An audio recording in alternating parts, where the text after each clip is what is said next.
Hello, everyone. We're going to start the session in about a few seconds.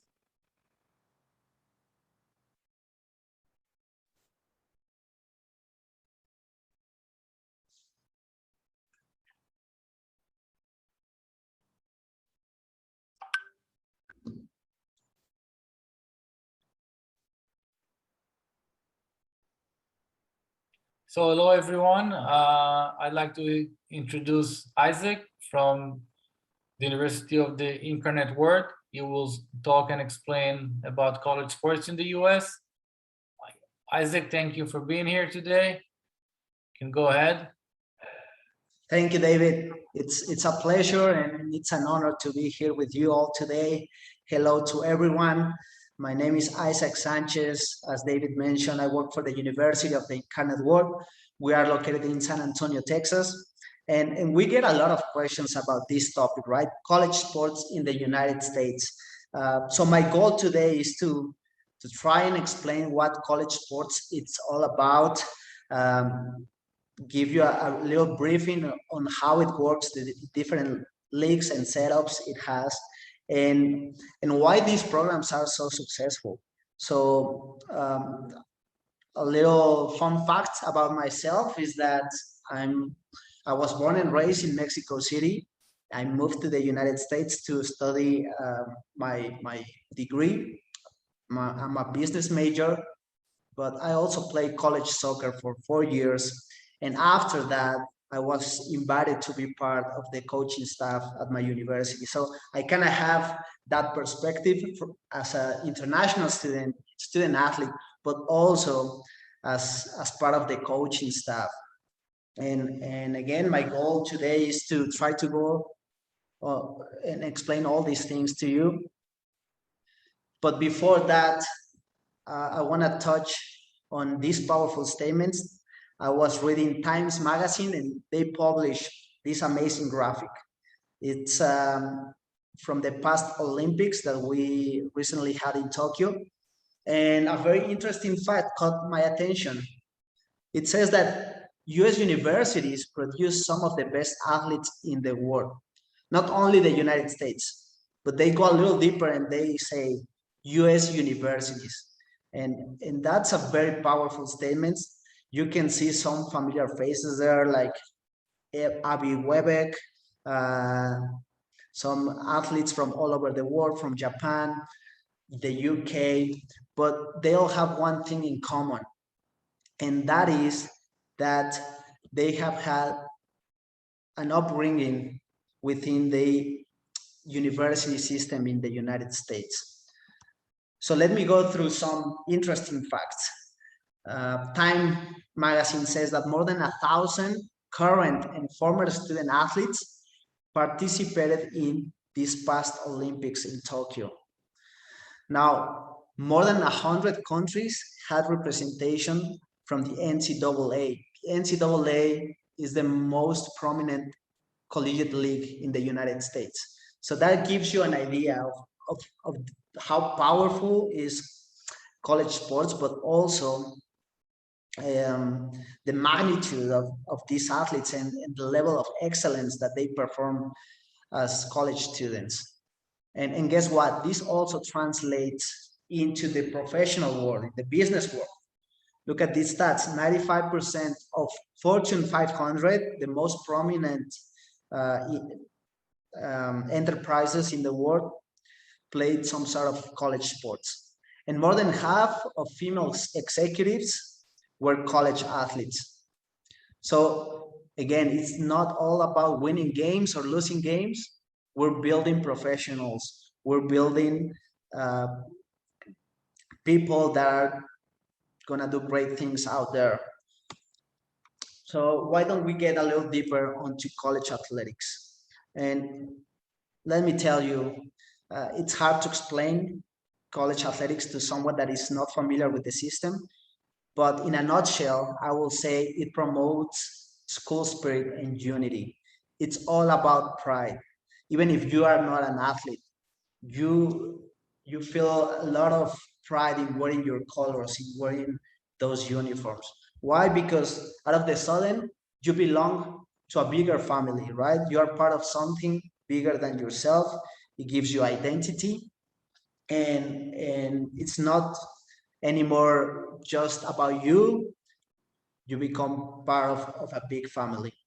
Now, student athletes during their time in college learn valuable lessons such as sportsmanship, time management, leadership. Of course, academics is very important, but for them, being an athlete is like a full-time job. So it's not for everyone. It is very demanding, especially at the Division One level. We're gonna go over that in the next slide. But that's why some of the best professionals that probably didn't make it to the pro level are really successful professionals, because they've been through a tough time where they have to be coachable, adaptable, and they have to be quite resilient to succeed. Now, why it is that universities in the United States produce some of the best athletes in the world? The answer is simple. They have top-notch facilities. When it comes to athletic facilities, the United States university system has the best of the best. They also bring expertise. The best coaches in the world usually coach at these universities. And the system itself provide a level of exposure that you cannot find nowhere in the world.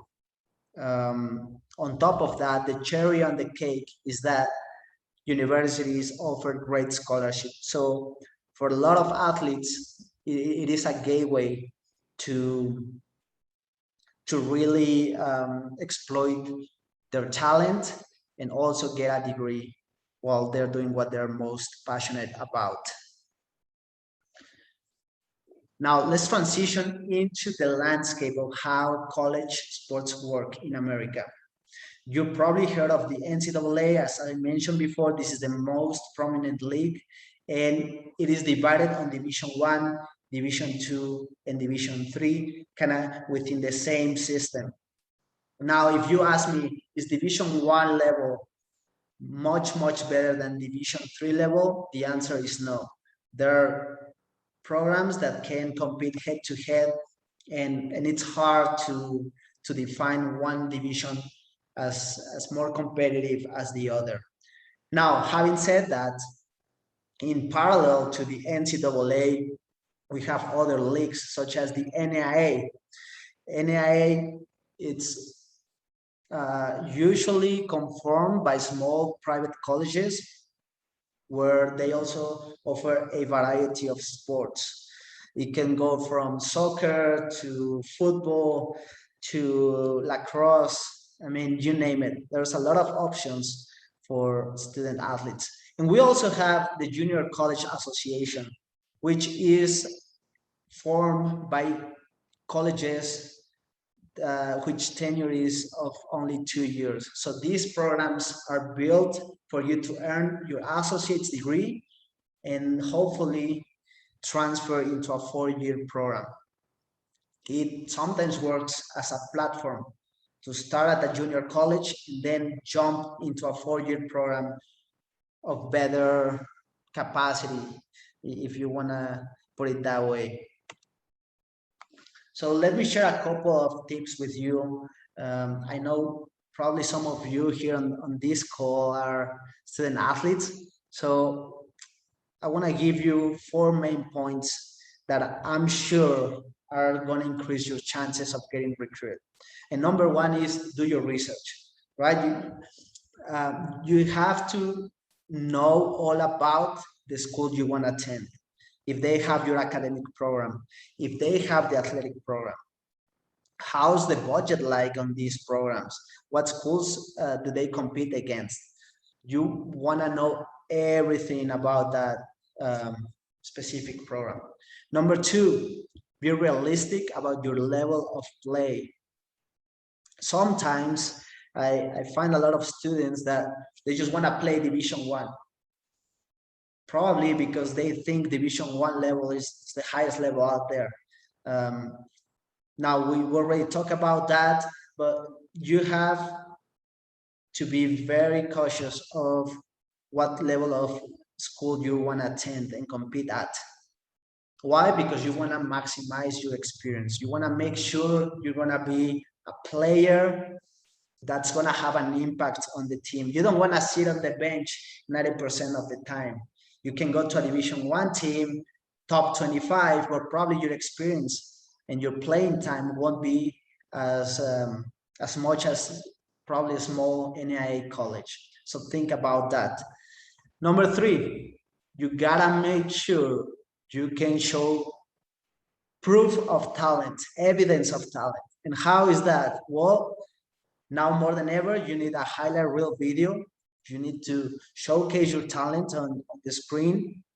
You need to create yourself a sports profile where you include all your stats, where have you played, some sports specific metrics, etc. And also the letter of recommendations are very, very powerful. Last but not least, you have to submit applications. The fact that you are talking to a coach or a coach is actively talking to you does not mean that the coach is going to submit the application for you. You have to apply like any other student to the school. And that's very important. Sometimes athletes get so caught up in the conversation with the coaches that they forget about academics, and it's the other way around. You're a student first, you have to be admitted as a student first, and then all the extracurriculars fall through. So with that, I want to show you a quick example of how a sports CV kind of looks like. What are some important aspects that you need to portray before you contact a coach? So for them, it's really important that you state right from the get-go when you're planning to start on your studies. For example, he says fall 2022 as his earliest enrollment time. Sometimes we get transfers looking for opportunities. So important to mention if you're a freshman, sophomore, etc. Where you're from, your age, height and weight, it's also important. That's kind of like the general contact information. Your email and phone number, it's super important that you include it in this area. The second category, academics. Coaches want to know if you're a good student or not. So very, very important that you put your GPA, that's grade point average. And obviously the higher your GPA, the higher your chances to get recruited. We want good students first, good students before good athletes. So SAT scores, TOEFL, of course, TOEFL or Duolingo, evidence that you are capable of studying in English, it's important, and we want to know your major, right? Also, it's very important that you try and portray some sport-specific metrics. If you're a soccer player, I want to see what's your dominant foot, what's your position, where have you played, have you earned some special awards, special recognitions.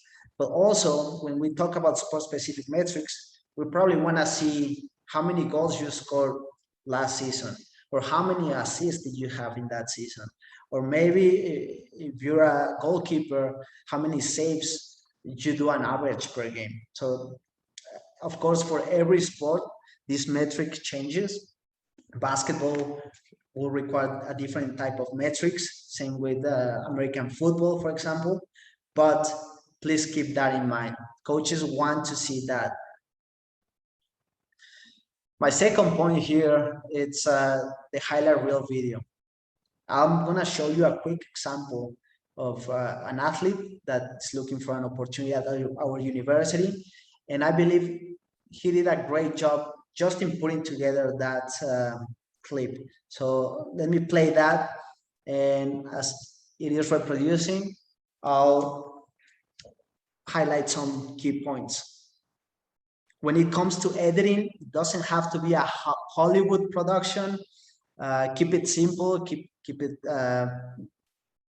also short and sweet, no more than 5 minutes, but always start with powerful actions. The first 20 seconds are statistically the time that coaches are gonna probably define if you are good enough for them, for their program. So start with goals, start with assists. Again, it all depends on your sport.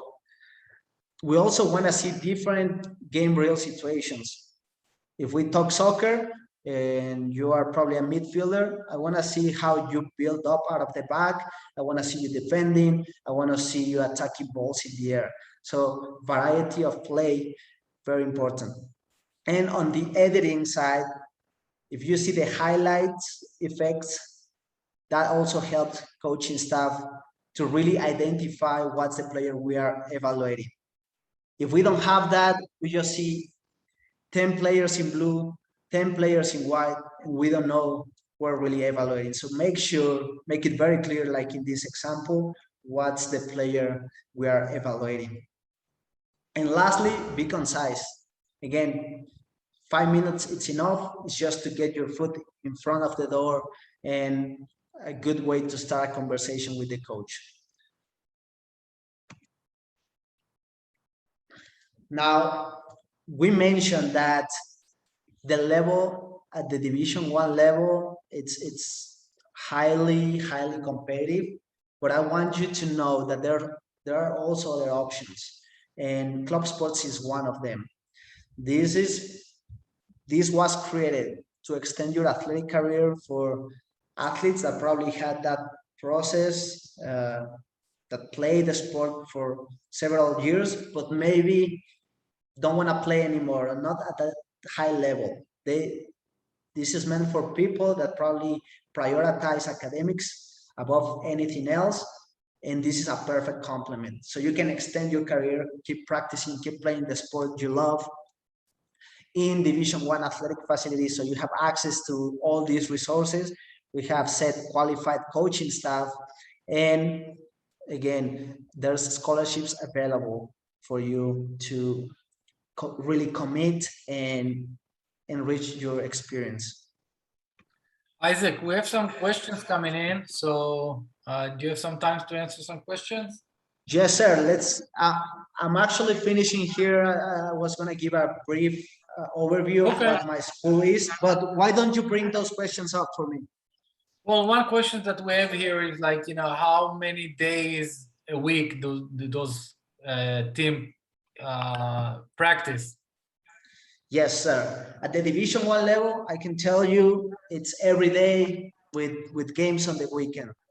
So it's a full-time job. Usually athletes spend about, I would say 20, 25 hours a week on either practice sessions, film sessions, meetings, weights. It's quite a lot at the Division 1 level. On the club sports side, it's more relaxed, probably 2 or 3 practices a week, game on the weekend. It's meant to make it fun and enjoyable. But I know your university has, like the Division 1 program, but they also have club sports. Can you explain like the difference between those two? Of course. Division 1, like I mentioned, let's put it as almost professional athletes. Club sports, on the other hand, it's recreational in its nature. We want you to keep playing the sport you love. We compete against other universities, so it's not like you're gonna play some random team from town. No, we're playing some big colleges under this club format. And the main difference is that this is a student-driven organization, meaning that students pay a little fee to participate in, and different from Division 1, where universities sponsor all the athletes with traveling, with lodging, all of that. Club sports it's run and driven by students.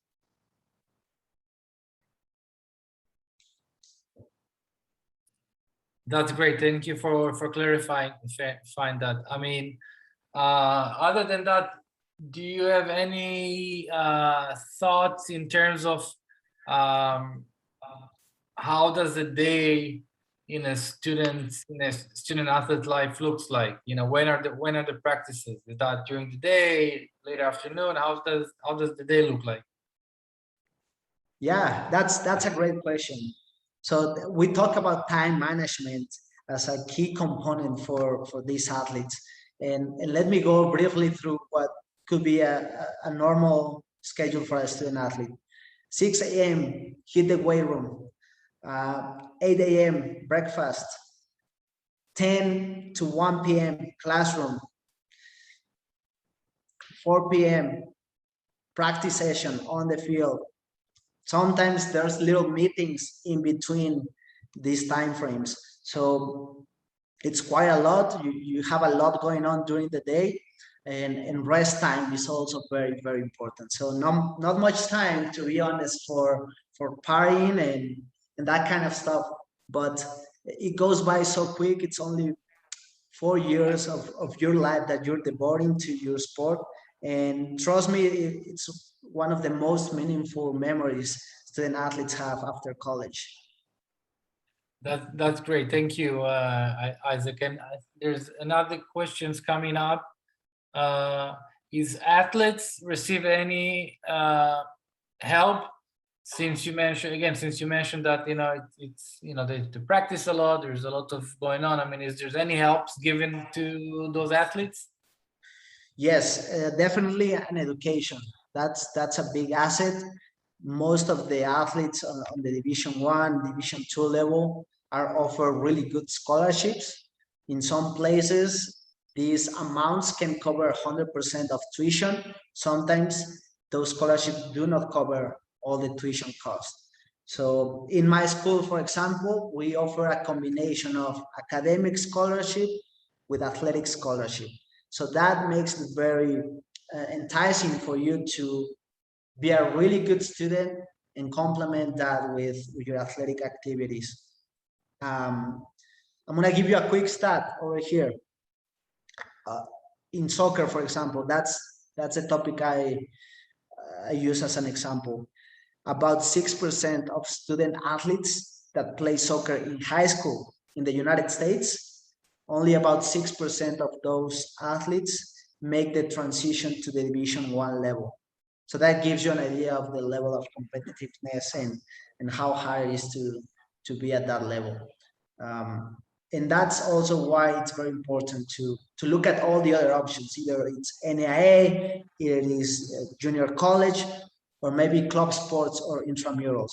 Those are just all the whole package that you can pick to enrich your college scholarship. That's great. Thanks you, Isaac. Last thing before we wrap up, I know you guys, the campus in San Antonio, Texas, and there's a lot of professional teams in that area, in that region. Can you talk a little bit about the opportunities, at your university in terms of sports scholarships and in terms of, like the sports team that around San Antonio? Yeah, we're very proud to have an NBA team, the Spurs of San Antonio. That's huge on basketball. I will say 90% of the people living in San Antonio are die-hard fans of the Spurs. So that's definitely an asset. But I also want to say we have a small team that competes at the Division Two level in soccer. So we have MLS and then USL. That's where the San Antonio FC team competes at. We have sent a couple of players to the professional team, so we're very proud of that, especially in soccer. And when it comes to scholarships, I have a fact here for you, nice stats. About 60% of international students in our institution receive some sort of scholarship, either academic, either athletics, either a Catholic scholarship. 60% of our international students receive scholarships. And we are also the #1 faith-based institution awarding bachelor's degree to Hispanic students. So the Hispanic community is massive in San Antonio and at our school, of course. That's amazing, Isaac. So for those who are attending this session, if you have any more questions to Isaac, you can feel free to contact him on the platform. You can search for his name or see his name as one of the speakers, and you can feel free to chat with him. Thank you so much, Isaac, for being with us today. Appreciate your time and your knowledge. My pleasure, David. As you said, I'm gonna hang around for another hour or so. So feel free to reach out. I'll be happy to help you and solve any questions you might have. Thank you for your time. Thank you so much. Have a great day. Bye-bye. Thank you. Bye-bye.